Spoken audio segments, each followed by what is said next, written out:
E nós iniciamos hoje a série O Reino de Deus.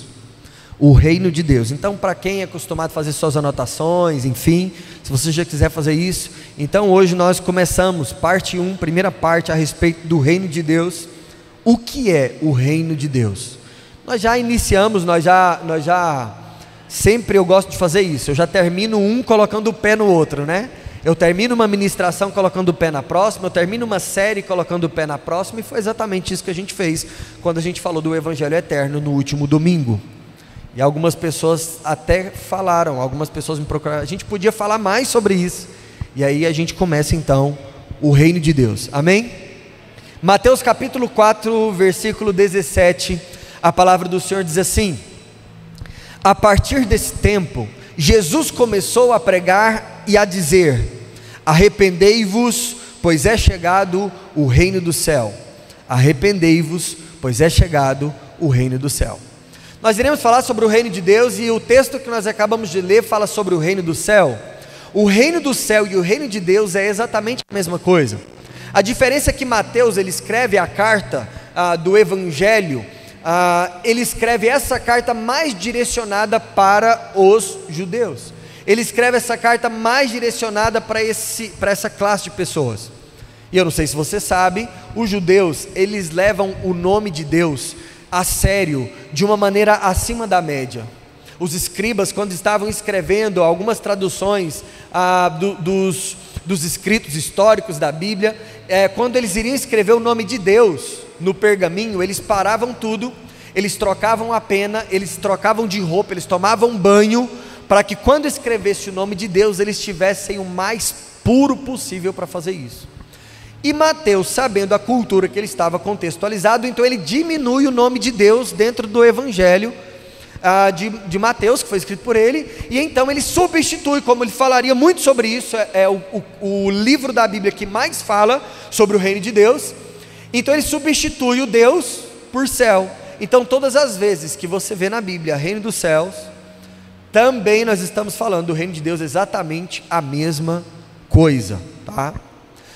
O termo grego utilizado para falar sobre reino de Deus é o termo basileia. Eu já falei isso com vocês em outro momento. Esse termo ele aparece 153 vezes nas escrituras, e em sua tradução ele fala de poder real, de domínio e de governo.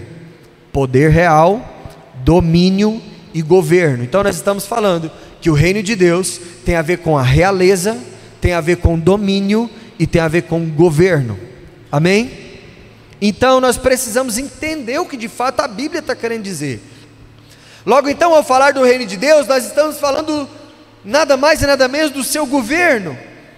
O reino de Deus é um dos temas principais da Bíblia, e ele está exposto de Gênesis a Apocalipse. Então como é que isso funciona? Em primeiro lugar, ele se manifesta no Éden, logo no Gênesis, capítulo 1, capítulo 2, capítulo 3, um Deus celestial criando algo material e habitando junto com esse algo material em um lugar, quando ele planta um jardim no Éden e começa a habitar com o homem. O homem sendo feito do pó da terra, algo material, físico, carnal, mas recebendo o sopro, tornando-se espiritual, agora se relaciona e também fala com Deus. Então o reino de Deus agora é que ele começa a ser exposto com a junção de algo criado, de algo material sendo preenchido com a presença celestial. Duas realidades juntas. Essa era a expressão do reino de Deus no Gênesis, no Éden. Vocês estão comigo? Diz amém. Infelizmente, como vocês sabem, no Gênesis 3, o homem, ele se opõe ao governo de Deus, ele se opõe ao reino de Deus, e ele diz: não queremos mais o reino de Deus, queremos criar agora o reino do Adão, o reino do homem, ou o reino da terra. Nós iremos tomar nossas próprias decisões, e o governo que era de Deus, agora ele passa a ser nosso. Quem está comigo diz amém. Agora então nós temos essa separação entre a terra e o céu, porque a terra agora está corrompida pelo pecado, e um Deus infinitamente santo, a sua presença simplesmente consumiria tudo que está em pecado. Então existe a partir de agora um distanciamento, uma inimizade entre Deus, Criador, e toda a criatura, incluindo o homem e tudo aquilo que ele criou. Colossenses capítulo 1, versículo 3, vai falar a respeito do império das trevas e do reino da luz. Então é a partir daqui que o império das trevas assume o controle. Ah, pastor Léo, mas você acabou de dizer que é o governo do homem. É exatamente isso. Todas as vezes que o homem é evidenciado, o que toma liderança, o que toma governo, o que toma império é as trevas. Satanás sempre vai agir no ego e no governo humano, quando nós estamos indiferentes para a vontade e o governo de Deus. Amém? E qual a diferença? Por que não é reino das trevas? É império das trevas. Porque reino é aquilo que já é por direito, império é aquilo que é tomado por força. Satanás não tem nada por direito, então ele vai tomando por força.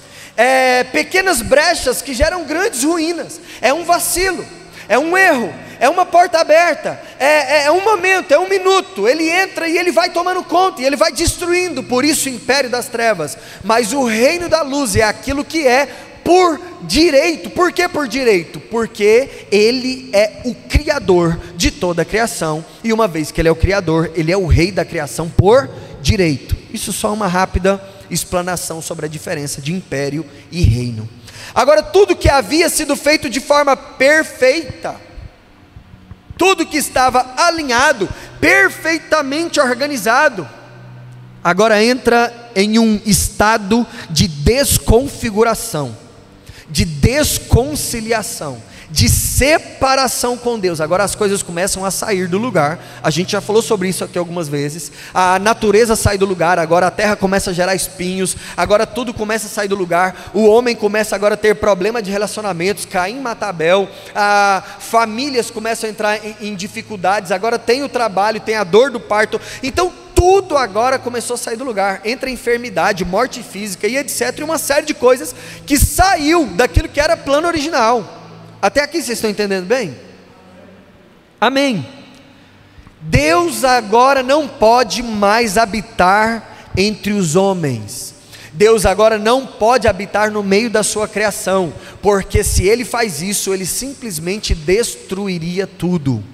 E não é por ser bom ou ser mal, é porque a natureza dele é tão santa e tão poderosa, que se ele se achega na frente de algo pecaminoso, esse algo é fulminado instantaneamente. Tanto é que a partir de então nenhum homem, nenhuma mulher poderia se achegar a Deus mais. Mas tudo bem, no meio desse caos, o amor e a bondade de Deus e o seu desejo eterno de habitar entre nós, faz ele iniciar um novo movimento. Ele olha para Moisés e diz: Moisés, eu quero habitar entre vocês, façam para mim um tabernáculo. Então agora ele não pode mais habitar entre os homens através da criação, através do mérito do homem. Então Moisés constrói, através de uma direção de Deus, um tabernáculo. Esse tabernáculo agora era a expressão do Éden e era a manifestação do reino de Deus. Mais uma vez, uma criação humana, terrena, mas com a habitação daquilo que era eterno. Pastor Léo, mas você disse que o homem não poderia se achegar a Deus, senão ele morria por conta do seu pecado. Sim, então Deus também tem uma estratégia para isso. Ele diz: pegue um cordeiro puro, acompanhando os textos bíblicos. O templo foi destruído, igreja, louvado seja o nome de Jesus. O Espírito Santo de Deus agora é aquele que habita em nós. Ele é quem convence o mundo. Cristo em vós, a esperança da glória. Deus em nós, a esperança da glória. O reino de Deus hoje se manifesta através da igreja de Jesus, representada pelos salvos, até que Ele volte e estabeleça em plenitude o seu reino.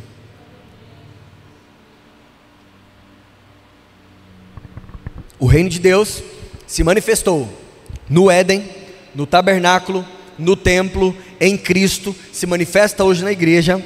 Porém, ele irá se manifestar um dia, aí sim, através do grande trono do Senhor. Jesus vai voltar. E quando ele voltar, ele vai ter um encontro com os seus súditos, os seus filhos, os redimidos, os renascidos. E então juntos, o céu com a terra, eles reinarão por toda a eternidade. Esse é o destino de todos aqueles que foram salvos pela fé na graça do Senhor por Jesus Cristo. A segunda vinda de Cristo será a manifestação plena e final do seu reino aqui na terra. Plena e final. Todas as coisas serão resolvidas com a chegada do trono de Deus. É o que nós aprendemos na última palavra: ser a nova Jerusalém, novos céus e nova terra. Uma habitação perfeita e eterna para todos os salvos em Cristo Jesus. Então a gente pega o plano original do Éden, que tudo era perfeito, alinhado, corrigido, configurado, conciliado, e a gente pensa nisso numa estrutura muito mais poderosa com a próxima volta de Cristo, uma habitação perfeita e eterna para todos os salvos em Cristo. E quem não é salvo em Cristo? Na mensagem passada a gente falou sobre isso também, o versículo 8, que diz que essas pessoas também têm uma cidade preparada para elas, chamada inferno. E o inferno é real? Sim. Literal? Também. Da mesma forma que a Nova Jerusalém. Ok, isso é só para a gente entender que o reino de Deus se manifesta de várias formas até que o reino de fato seja estabelecido de maneira única e infalível e implacável e eterna. Agora, a partir do texto que nós lemos, vamos entender então Jesus e o reino, porque Jesus e o reino vai nos revelar verdades preciosas e poderosas. Jesus inicia o seu ministério proclamando esse reino. A primeira coisa que Jesus faz, ele traz uma proclamação. Ele diz: ei, arrependam-se, pois é chegado o reino de Deus. O que Jesus está anunciando? Jesus está anunciando o reino de Deus. Jesus não está anunciando unicamente a salvação. E aí a gente vai voltar a lembrar o que a gente tinha falado ali atrás. Mas vamos por parte. Olha o que Mateus 4,17, que é o texto que nós lemos, ele vai dizer: a partir desse tempo, Jesus começou a pregar e a dizer: arrependei-vos, pois é chegado o reino dos céus. Jesus sabia que tinha pouco tempo, e ele precisava fazer exatamente o que ele precisava fazer, e então ele não perde tempo, e ele já começa dizendo: arrependei-vos. Então, mais uma vez, tudo começa do arrependimento. E o que é o melhor? O homem não tinha condição de se arrepender. O homem não tinha condição de arrepender genuinamente. E então ele manda sobre nós o Espírito Santo, que nos capacita a ser quem precisamos ser e não conseguimos ser. Tem muita gente que acha que a graça é um período mais fácil de ser crente. Muito pelo contrário, é muito mais difícil. Por exemplo, na lei, se eu deitasse com uma mulher que não era minha, eu cometia adultério. Na graça, se eu olho para essa mulher e desejo ela, eu cometi adultério. O que é mais fácil? A lei é muito mais fácil. Na graça, se eu pegasse um revólver ou uma faca e tirasse a vida de alguém, eu cometi um homicídio. Agora, na graça, se eu odiar o meu irmão, eu cometi um homicídio perante a lei do Senhor. O que é mais fácil? A lei. Na lei era-se estipulado 10% obrigatório, que todo mundo que seguia a lei judaica tinha que dar 10%. Na graça, nós precisamos desprender de tudo que temos e viver uma vida de generosidade. O que é mais fácil? Você ter uma regrinha de 10% ali dentro de uma caixinha fechada, ou você ter um coração transformado pelo Espírito Santo para fazer o que tem que ser feito? A graça é sempre mais difícil. Só que qual é a grande vantagem da graça? Eu enviarei sobre vós o Espírito Santo. Nós não estamos sozinhos. Jesus não está só do nosso lado. O Espírito Santo habita no coração, na vida, na alma de todo aquele que crer em Jesus como seu Salvador. É por isso que agora ele vem dizendo: arrependei-vos.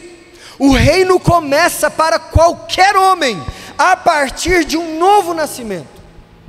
Quando é que o reino começa para mim? Porque na história ele existe desde sempre, o reino é eterno, ele não tem começo e ele não tem fim, e como eu acabei de dizer para você, ele se manifestou durante toda a história, mas para mim esse reino começa, eu coloco o meu pé dentro do reino, a partir do momento em que através do arrependimento eu recebo de Deus uma nova vida. O reino começa para qualquer homem a partir de um novo nascimento, que se dá através unicamente do arrependimento gerado pela fé genuína.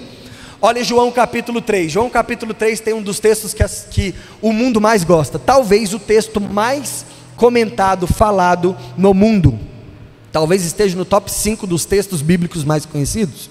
João 3,16, porque Deus amou o mundo de tal maneira que deu, a gente sabe ou não sabe?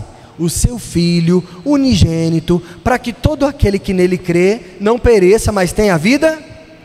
Nossa, que lindo! E muita gente pega isso e fala, não, mas Deus já resolveu todos os meus problemas, Ele já morreu por mim, mas espera aí, a gente já aprendeu sobre isso.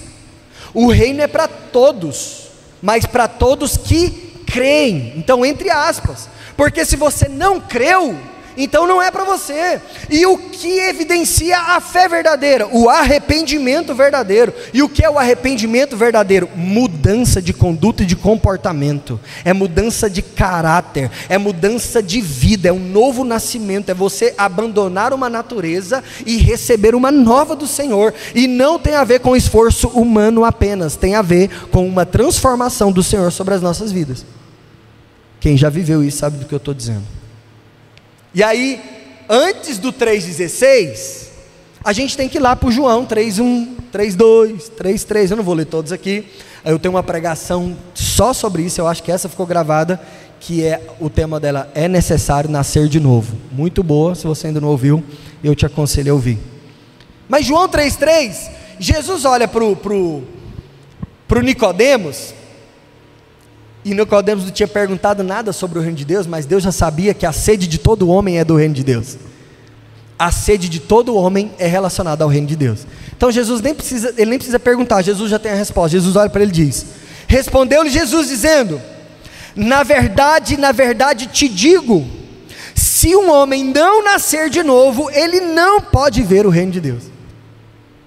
Não tem como ter outra tradução, distorcer, não tem como nem tirar isso aqui do contexto, não tem como. Essa é uma verdade absoluta. O que Jesus está falando, e olha que Nicodemos dava show em qualquer um de nós, inclusive em mim aqui. Nicodemos não era só um fariseu, ele não era só entendido, ele era o mestre dos fariseus. Ele sabia de coisas que a gente nunca sonhou em saber. Ele talvez era uma das pessoas mais capazes no conhecimento, mas não tinha nascido de novo, e Deus reprova, ele diz: ninguém vê o reino de Deus se não nascer de novo. É necessário que você nasça de novo, e não se assuste. Vou dizer de novo, Jesus fala para ele, fala algumas vezes: você tem que nascer de novo, porque não depende do quanto você sabe, não depende do quantos cultos você foi, não depende do quão bonito você canta, não depende do tamanho do seu dízimo, não depende de quantas pessoas você ajudou, não depende do quanto você se esforça para ser bom. Só vai fazer sentido o reino de Deus a partir do momento em que você nascer para esse reino. Espero que você esteja entendendo o que eu estou querendo te dizer. Por quê? Porque não é sobre o que eu faço, é sobre quem eu sou. Muita gente fica indignado com Davi. Por que Davi foi escolhido para ser da linhagem do Senhor? Porque a tribo de Judá, meu amigo, Judá é um cara, tem umas coisas que Judá faz que você desacredita, se você for para a história. Jesus é da tribo de Judá, é raiz de Davi, e você fala assim: por que escolheu esses caras? Porque não é sobre o que a gente faz, é sobre quem a gente é sobre a natureza que a gente carrega. Não importa, a gente pode errar, pode cair, a gente pode vacilar, mas se a gente nasceu de novo, nós nunca aceitaremos isso para a nossa vida. A gente vai levantar quantas vezes for preciso, se lavar no sangue do Cordeiro, correr para Jesus, pedir ajuda para alguém: ora por mim, eu preciso voltar para Jesus, porque nós temos uma natureza agora que é uma natureza espiritual. E qual é o problema do homem carnal? É que ele pode fazer tudo isso, ele pode ser bonzinho, ele pode ajudar as pessoas, ele pode seguir a regra exatamente, mas o problema não está naquilo que ele faz, está na natureza dele, que ele herdou de Adão. Isso é Bíblia. Então, é preciso nascer de novo, porque não é sobre o que eu faço, é sobre quem eu sou. Ele diz: se arrependa, só que ele diz por um motivo: se arrependa porque o reino se aproxima. Então por que se arrepender? Cara, eu preciso me arrepender, porque esse reino ou esse império das trevas, ele é passageiro, e eu não faço parte dele. Porém, se eu não me arrepender, eu vou ficar com ele. Então o arrependimento, ele me gera uma nova natureza, que é como se fosse um ingresso ou uma garantia para que eu entrasse no reino e vivesse essa vida eterna na Nova Jerusalém. O reino se aproxima, e aí ele vai falar: pois é chegado o reino do céu. A boa notícia apresentada por Jesus não tinha a ver apenas com a salvação, mas também com o reino que se aproximava. Por quê? Por que Jesus não falou só de salvação? Por que Jesus não falou assim: gente, eu estou aqui para salvar todo mundo? Jesus não falou de salvação, Jesus falou do reino. Por quê? Existe um motivo. Porque o propósito eterno de Deus não era apenas salvar o homem, nós já falamos sobre isso aqui, mas também estabelecer o seu reino. Muitos acham que o propósito de Deus era só salvar o homem. A salvação não tem um fim em si mesma, ela é um meio para um fim. A salvação é apenas um meio para que a gente viva o reino, e para que a gente se prepare para o reino eterno. A salvação não tem fim em si mesmo. Então, fui salvo, agora pode tudo acabar, eu posso morrer. E eu já vivi tantos conflitos nesse sentido, porque a pessoa vinha, aceitava Jesus, sentava num banco como esse, e pronto, parece que acabou. E às vezes a gente pensa assim: cara, então a pessoa podia aceitar Jesus e Deus podia matar ela no outro dia. Se é só salvar e resolveu tudo, não é. Outra coisa, a salvação poderia ser só um estalar de dedos, ele salvaria quem ele quisesse e está tudo certo. Ou a gente está fora, ou a gente está perdido, ou a gente está dentro, ou a gente está dentro, mas sem saber porque que está e o que está fazendo. Só que o conhecimento faz eu olhar para frente com clareza e falar: eu sei agora o que eu faço a partir de hoje.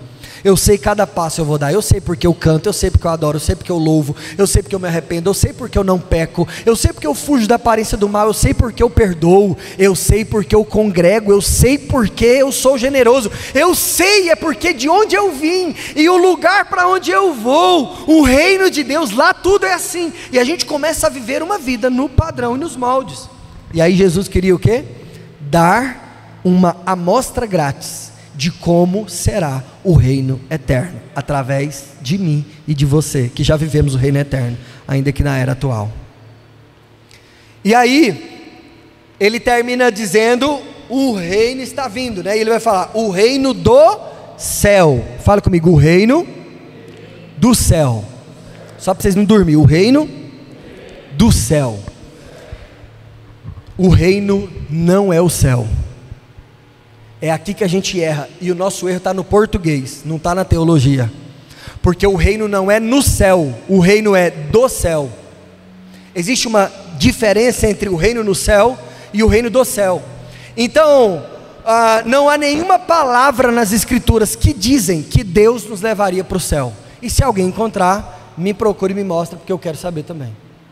Não existe nenhum texto. O que mais se aproxima é aquele que fala: eu vou fazer morada, na casa do meu pai é muita morada, e se não fosse assim eu não vou teria dito. E parece que ele está indo para um lugar, para depois buscar a gente para esse lugar, mas na verdade ele está indo para o lugar, preparar o lugar, para trazer o lugar para cá e para a gente entrar, que é a Nova Jerusalém, que é o reino de Deus descendo. Apocalipse 21 e 22 é maravilhoso. Se você ler, você vai perceber que tudo que eu estou falando está na revelação de Jesus para João, na ilha de Patmos, que nós chamamos de Apocalipse. Então o reino, ele é do céu e não no céu. O reino do céu, logo então, o céu não é para onde eu vou, o céu é de onde o reino vem. É o reino do céu que está vindo para cá, e eu vou viver isso. Reino dos céus, ou reino de Deus, fala de um governo e não de um lugar. Reino, basileia, domínio, governo, mais uma vez, não fala de lugar. É Deus manifestando o seu governo diante toda a sua criação. Isso é o reino de Deus. Além de um governo, ele está falando que um tempo é chegado, então existe um tempo a ser estabelecido. Da mesma forma que, de tal ano até tal ano foi o reinado de Dário, o reinado de Ciro. Vai chegar um tempo em que vai chegar o tempo do reinado de Deus, e esse reinado será eterno, e o que a gente cantou hoje aqui, revela muito do que a gente vai viver. Porque todos os reinos, todos os joelhos se dobrarão, toda língua confessará, todos os reinos estarão prostrados debaixo do reino eterno de Deus. Aí sim nós veremos um reino justo. Então não perca a sua saúde, a sua sanidade, a sua paz, buscando em homens um reino perfeito e justo. Devemos sim votar de acordo com as nossas diretrizes e de acordo com os nossos valores, mas só vai existir um tempo em que um governo justo e perfeito se estabelecerá sobre a terra. É quando Jesus no seu trono assumir o seu governo, então toda a terra entrará nos eixos do reino de Deus. Louvado seja o nome de Jesus. Isso é maravilhoso. O nome de demônio, um reino dividido não subsiste. Aí quando ele fala, eu tiro esse demônio, porque é chegado sobre vós o reino de Deus. Se o reino chega, tudo volta para o lugar.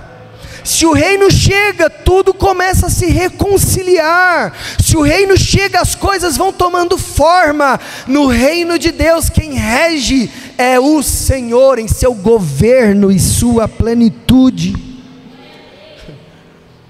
Por mais que o reino de Deus ainda não tenha sido estabelecido de forma plena, ele já está entre nós por meio da igreja. Todos que foram salvos em Cristo e cheios do seu Espírito Santo, já experimentam essa realidade. Cidadãos do reino na terra. Cidadãos do reino de Deus, no meio do império das trevas. A sorte, vou usar essa palavra, a sorte desse mundo é que a igreja está aqui ainda. É que ainda tem homens e mulheres cheios do Espírito Santo. Senão esse mundo já haveria se destruído e acabado, porque o pecado que rege esse mundo já teria destruído todas as pessoas. Mas o reino de Deus está dentro de nós. Dentro de nós e através de nós. Embaixadores, lembra da última palavra? Somos embaixadores. O que é embaixador? Eu represento o meu reino aqui. Eu não sou daqui, aqui está sendo dominado pelo império das trevas, mas eu represento o meu reino aqui. Uma vez que eu fui reconfigurado, reconciliado, agora eu começo a reconfigurar e reconciliar todas as coisas, porque eu trago as leis do meu reino para esse reino, e eu começo então a trazer pessoas para o meu reino, reconciliados para reconciliar. Olha o que Atos capítulo 1 versículo 6 diz: portanto aqueles que se haviam reunido perguntaram-lhe dizendo, Senhor, olha a pergunta que eles fazem, tu restaurarás nesse tempo o reino de Israel? Atos capítulo 1, os discípulos estão desesperados. Senhor, quando é que o Senhor vai estabelecer o seu trono? Quando que o Senhor vai restabelecer, restaurar o reino de Israel? Aí Jesus diz para eles assim, e ele disse-lhes, não pertence a vós saber os tempos ou as estações que o Pai estabeleceu pelo seu próprio poder. Ele está falando do dia e a hora que o reino vai se estabelecer, fica tranquilo, é só o Pai já está tudo certo, o Pai estabeleceu pelo seu próprio poder. Aí versículo 8, isso é maravilhoso demais, ele fala assim, não fica preocupado quando o reino vai vir não, porque o reino já está aqui. Aí o versículo 8, olha que poderoso que Jesus fala, mas recebereis o poder quando vier sobre vós o Espírito Santo, e sereis minhas testemunhas, tanto em Jerusalém, quanto na Judéia e Samaria, e até os confins da terra, e até a última parte da terra. Ele está falando, não se preocupe com aquilo que não está na sua jurisdição, não se preocupe com o governo eterno estabelecido, se preocupe com o poder do Espírito que está sobre você, e agora você tem poder para se tornar testemunha.